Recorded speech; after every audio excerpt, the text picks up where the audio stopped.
Hello everyone, welcome back to my channel, and I'm coming back again with new energy and recharge one. After a long time, I think couple months, I've not coming to upload because it was really hard time for me. It was a bottom rock to deal with. I was in the isolation mood. I wanted to be really alone, and well, if it is not alone, it's not with a group, a big one. I meant to just meet single or two or three people in the group that I'm comfortable with. It was really the experience of studying here in South Korea was changing me a lot, and I think also because of burdensome of my research and also the study, preparing for my qualification examination for PhD, and currently I'm also struggling with finding the topic for my research. But yeah, I did one by one for that, and maybe this is the moment that I can say I'm ready again to coming back again to talk to you guys. Thank you for motivating me again to upload. For those who are coming here for the first time, welcome. I am Zumaro, I'm from Indonesia, and I'm currently doing my PhD study here in South Korea, especially in Postek, Pohang University of Science and Technology. I'm majoring in Advanced Nuclear Engineering. I think from now on you might expect my video will be more or less into a sharing experience of being here in South Korea as a student, also as a foreigner, and maybe I will give you some tips, or if you really want to know the culture shock, how to handle that from your own country, you might need to comment below, so perhaps I can find someone from your country here that already studying in South Korea, so I can interview them.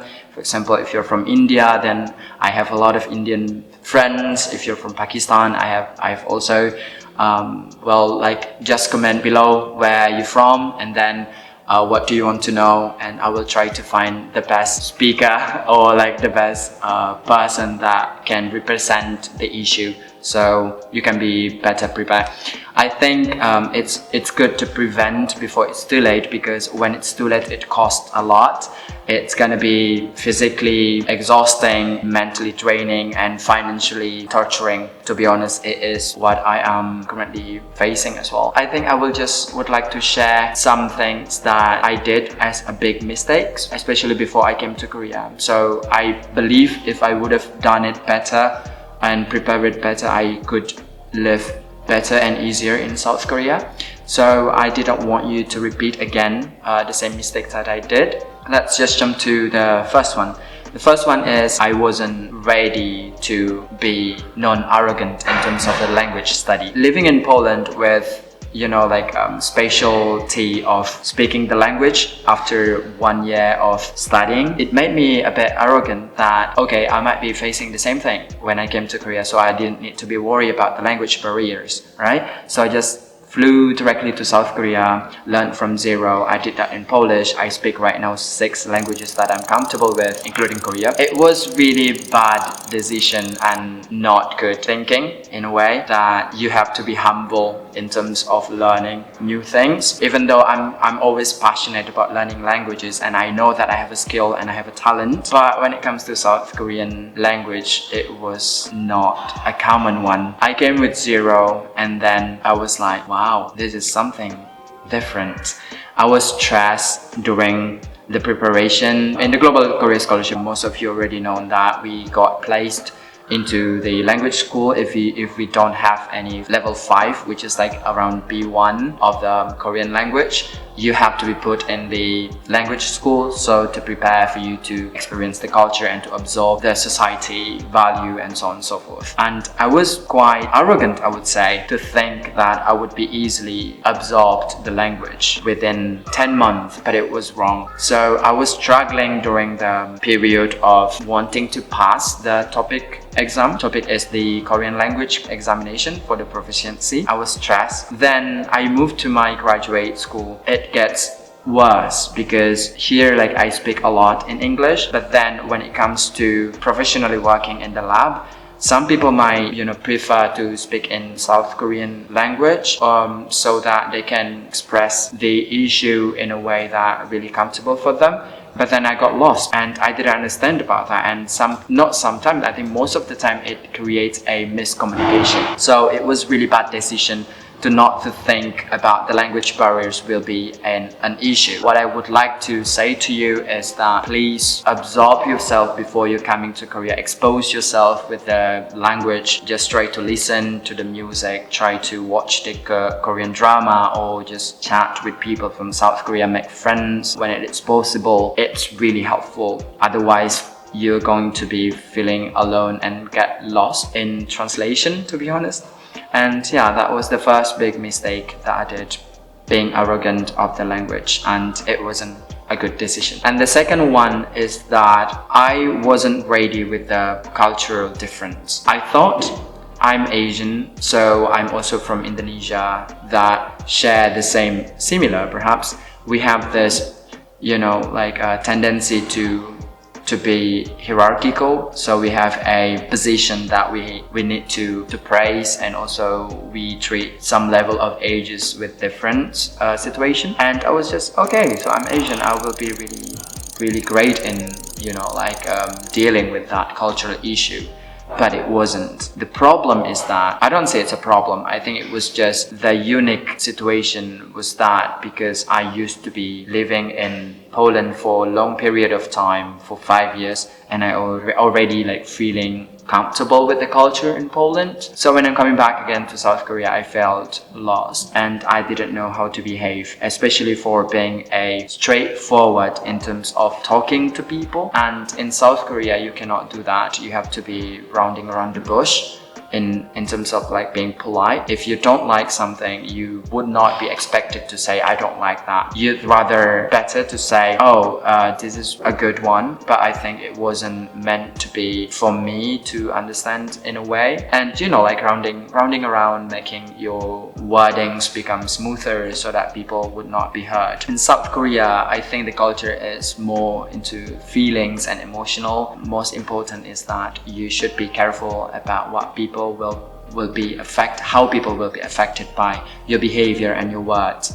And I'm currently struggling with that, because I think in Poland, when I didn't agree with people, then I would just no, I don't agree with that. And you cannot say that here. You would say, it was a good idea, and I think I wasn't ready myself to learn about that. Maybe you can teach me, and so on, and yeah, something like that. And I didn't feel it's genuine enough for me as a person, right? I don't generalize you. If you can easily talk to people in a way that Korean talk to people, is really good for you, especially when you're living here in South Korea. So that's really good and advantage for you to be more absorbed with the culture. Yeah.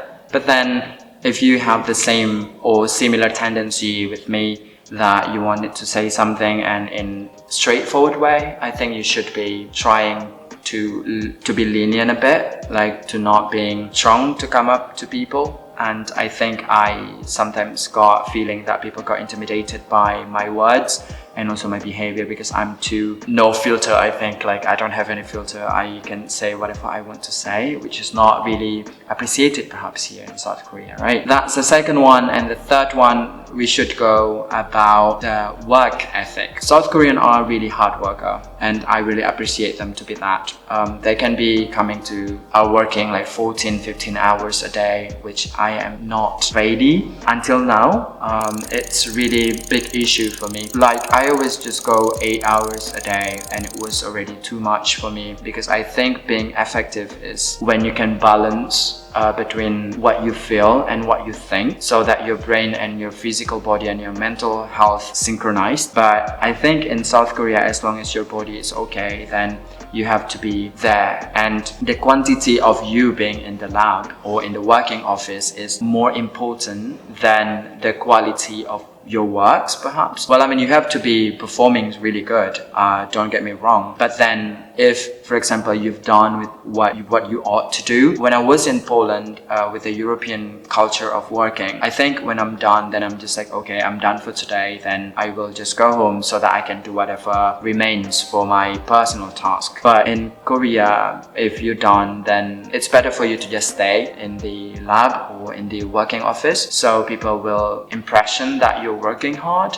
even though you're not mentally ready to work at that time. So for me, it just the form of non-genuine, perhaps, because there is no point for me to be in the lab if I'm not doing anything, right? And if I'm not being productive, so I'd rather going to somewhere, and it's better for me to just, you know, like being in a position where I can do something else and being productive in something else. But here in South Korea, the working style is that the quantity of hours will determine how people are seeing you as a hard worker. So try to process yourself and become ready to work in long hours and to present yourself as the person that is working hard. The fourth one, the big mistake, is that I don't communicate. In South Korea, I don't communicate because if I don't have anything to say, then I will not say. And if a person need me, then they have to go to me, right? And explain to me whatever they expect from me. But here in South Korea, it's more into like, I feel it that, okay, so we are working together. So even though I need you, I think you have to be able to approach me as well, asking proactively, what should I do? And I was like, well, if there is nothing you demand from me, how do I expect something to work on? Don't do that big mistake. And then the fifth one, I think you should be aware of not going out a lot, because it can be a misunderstanding from the other party. I'm doing my PhD and I also do a influencer with the government, you know, like I got to go to cultural experience and I have to go from Pohang to Seoul or Busan or Daegu or somewhere else, being paid for that, and people just working on the weekend. Which once I heard, they said, you are PhD, but why are you, you know, like traveling a lot? And I'm like, yeah, what's the problem with that? My PhD is my problem, right? It's not yours. But then